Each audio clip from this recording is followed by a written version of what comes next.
Karachi is a city of almost 17 million people and it's a difficult task to identify militant elements in such a large pool of people. And this is reason enough for the authorities to keep on their toes and ensure that the city remains safe.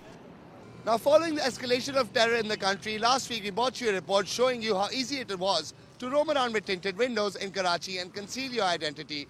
For this, we sat in a tinted car and went through various police checkposts, and we found that not a single policeman stopped us. Things, however, have changed this week, and over here at Maripur Bridge, the policemen have at least stopped 20 cars since this morning and removed their tints. Now, the positive thing over here is that they have not only stopped cars which the low or middle income groups use, they have stopped Prados, Mark X's as well as Mazda RX-8s, which cost a packet and are used by influential and rich people.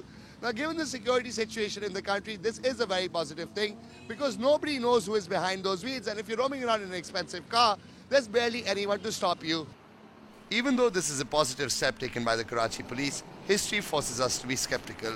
There are numerous occasions in which there has been a crackdown on tinted windows, yet a few days later, the same cars with the same tints emerge.